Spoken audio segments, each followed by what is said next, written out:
नमस्कार। चलिए आज चलते हैं सीधे कुरुक्षेत्र के मैदान में भगवद गीता के पहले अध्याय और उसके 6ठे श्लोक पर। युद्ध बस शुरू ही होने वाला है।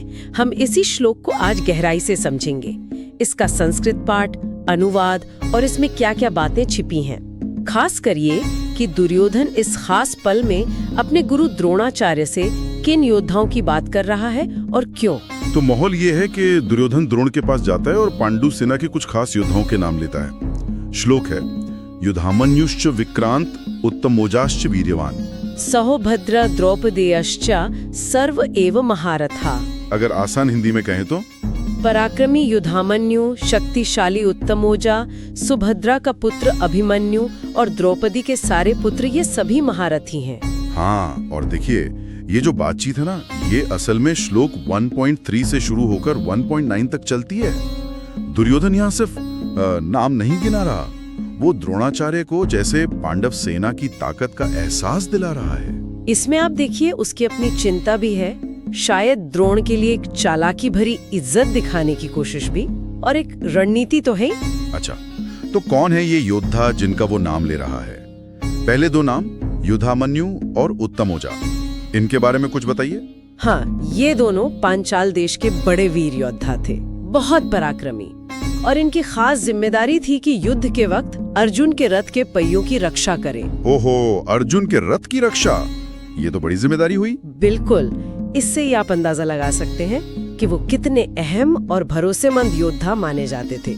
निष्ठा और साहस दोनों थे उनमें। फिर नाम आता है सौभद्र, मतलब सुभद्रा के पुत्र अभिमन्यु।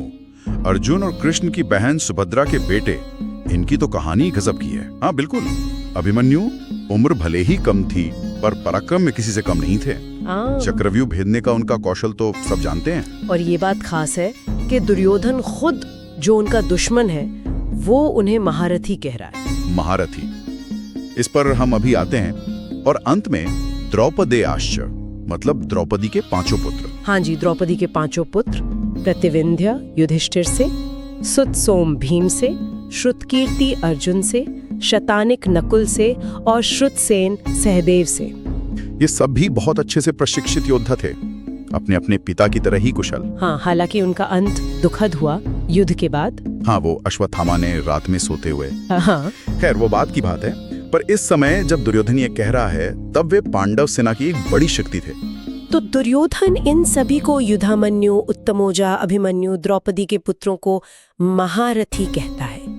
ये महारथी शब्द का वजन क्या है? महारथी कोई मामूली उपाधि नहीं थी। इसका मतलब होता था एक ऐसा योद्धा जो अकेले ही हजारों योद्धाओं से लड़ सके। कुछ परिभाषाओं के हिसाब से 10,000 धनुर्धारी या कहीं कहीं 72,000 योद्धाओं का भी जिक्र आता है। इसमें सिर्फ शारीरिक बल नहीं, शास्त्रों का ज्ञान, रणनीति बनाने की क्षमता, सब शामिल होता था।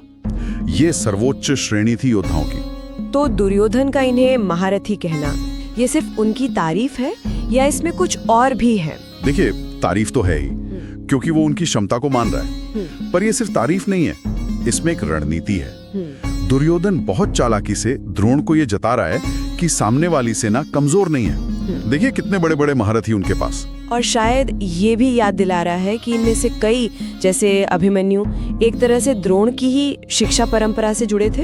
हाँ, ये भी एक पहलू हो सकता है। वो शायद द्रोण के अंदर के गुरु और योद्धा को जगाना चाह रहा है, उनके स्वाभिमान को, उनके कर्तव्य बोध को कुरेद रहा है, ताकि द्रोण बिना किसी मुरव्वत के पूरी ताकत से कौरवों के लिए लड़े। तो हाँ, इसे एक मनोवैज्ञानिक चाल कह सकते हैं। ये दिलचस्प है। तो क्या ये सिर्फ चाल थी या दुर्योधन सच में चिंतित था इनकी ताकत से? मुझे लगता है दोनों बातें थी। चिंता तो रही ही होगी, भाई पांडव सेना वाकई में बहुत शक्तिशाली थी, कौन नहीं चिंता करता। लेकिन जिस तरह से वो अपनी चिंता जाहिर कर रहा है, वो तरीका रणनीतिक है। वो अपनी चिंता को द्रोण को उकसाने का एक जरिया बना रहा है। क्या इसका कोई गहरा, मतलब आध्यात्मिक या नैतिक पहलू भी है? हाँ, एक तरह से देख सकते हैं। जैसे युद्ध भूमि में भी अपने दुश्मन की ताकत को पहचानना और मानना, अगर वो सच है तो ये भी एक तरह का धर्म ही है, चाहे दुर्योधन खुद अधर्म के रास्ते पे था। और ये श्लोक हमें उन गुणों की भी याद दिलाता है जो एक क्षत्रिय के लिए जरूरी माने जाते थे। वीरता, अपने वंश की इज्जत, निष्ठा, ये गुण किसी भी तरफ हो सकते हैं। सही कहा। ये दिखाता है कि ये युद्ध कितना उलझा हुआ था। सिर्फ सेनाओं की लड़ाई नहीं थी। बिल्कुल। रिश्ते, कर्तव्य, धर्म, अधर्म, रणनीति, सब कुछ आपस में गुंथा हुआ था। तो अगर हम संक्षेप में कहें तो इस श्लोक 1:6 में दुर्योधन अपने गुरु द्रोणाचार्य को पांडव पक्ष के बड़े योद्धाओं युधामन्यु, उत्तमाउजा, अभिमन्यु और द्रौपदी के पुत्रों का नाम लेकर उनकी महारथी वाली क्षमता बता रहा है।